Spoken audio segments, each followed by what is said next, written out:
Alors Jean Libert, bonjour. Bonjour. Vous avez publié aux éditions L'Harmattan, Mémoire d'un jeune Picard au temps des Trente Glorieuses, chronique des temps passés et à venir.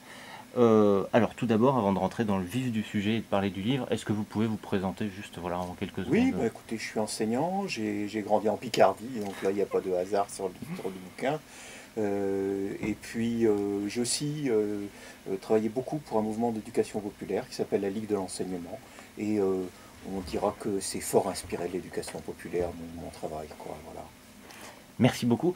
Alors, une question qui peut paraître enfin, un peu évidente, qui est ce jeune Picard? C'est moi, c'est moi. Donc je me mets à hauteur d'enfant. Et puis je regarde vivre toute une communauté d'adultes au temps des Trente Glorieuses.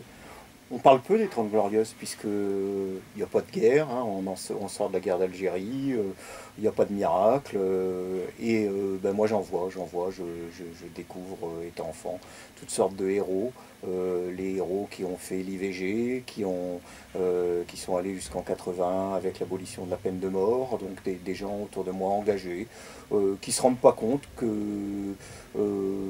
cet engagement va nourrir la société dans laquelle on est aujourd'hui, quoi. Voilà. Des héros du quotidien en sorte, quoi. Ah, complètement. Et puis des gens humbles, hein. Moi, je suis issu d'un milieu populaire. Voilà, c'est ce qui, je crois, fait le bonheur de mes lecteurs, quoi, hein. C'est de retrouver leur vie, en fait. Il y a comme un processus qui s'enclenche. Moi, je raconte ce que je vis, ce que je vois, en abusant des phrases courtes, des on, avec une écriture qu'on dit très cinématographique. Et puis, en fait, les gens font un transfert et les vieux relisent leur vie. Ceux de ma génération, pas encore tout à fait vieux, on rigole parce on se retrouve enfant. Et puis les jeunes découvrent notre vie d'enfant. Ce qui fait qu'on a là un ouvrage assez transgénérationnel.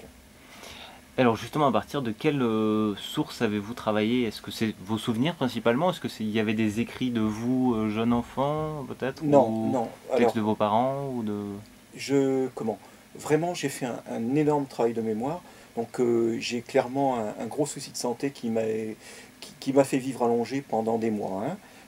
Donc, ben, voilà, comme tous les gens qui ont découvert cette vie-là, on a du temps. Donc, j'ai énormément travaillé et occupé cet espace-là, quoi, hein, pour sortir du syndrome, quoi, hein.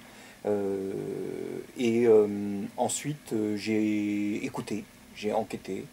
Euh, bon, j'ai un peu de culture aussi.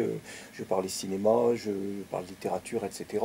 Qui a nourri évidemment mon ouvrage.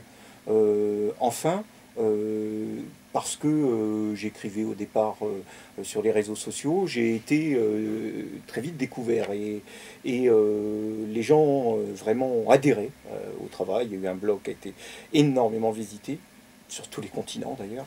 Et les gens ont nourri mon travail.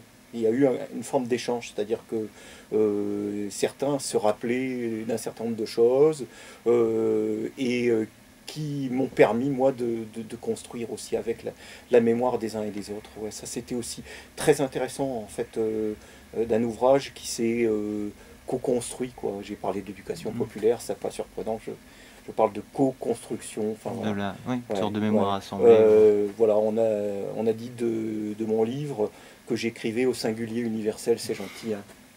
C'est une belle formule aussi. Ah ouais, mais celle-ci, vous la connaissez, elle vient d'Arnaout. Et alors du coup, pour finir, à qui... Alors bon, c'est une question un peu qui est un peu double. À qui se destine cet ouvrage? Plutôt aux Picards qui veulent redécouvrir leur région, à tous Alors, les gens qui ont vécu... moi, je savais pas, hein.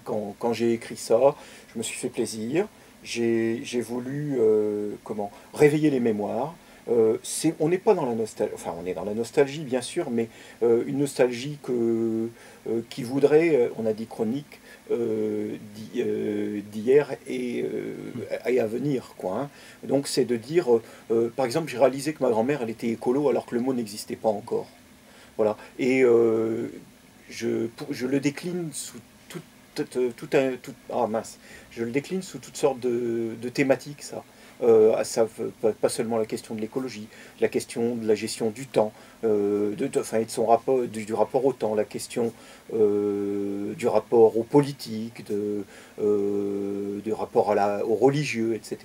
Et on se rend compte que finalement, enfin, quand on cherche des réponses, on voyage, où on interroge l'histoire, et puis voilà, on trouve toutes sortes de réponses. Donc ça c'est... Alors pour répondre, je m'éloigne, pour répondre à la question, euh, moi j'ai été débordé par ce qui s'est passé, c'est-à-dire que je suis lu partout, et par toutes les générations. Enseignant, j'ai été lu énormément par mes anciens élèves et au-delà, leurs amis. Je suis lu par les anciens qui me disent avoir la larme à l'œil en me lisant. Et puis je suis lu par les cadras, quoi, hein, qui retrouvent leur enfance, quoi, hein. Donc on peut pas. Enfin voilà, je suis intervenu l'autre jour en Bretagne. Je me suis rendu compte que je devenais un ambassadeur de la Picardie. Mais encore une fois, je suis lu, quand j'ai dit dans tous les coins du monde, mais aussi de France, quoi, hein. Un Basque se retrouve dans cette mémoire du jeune Picard. Voilà. Après, le titre a été choisi pour rendre hommage à cet auteur inconnu qui avait écrit Mémoire d'un paysan bas breton, qui s'appelle Jean-Marc Desguigné. Pardon.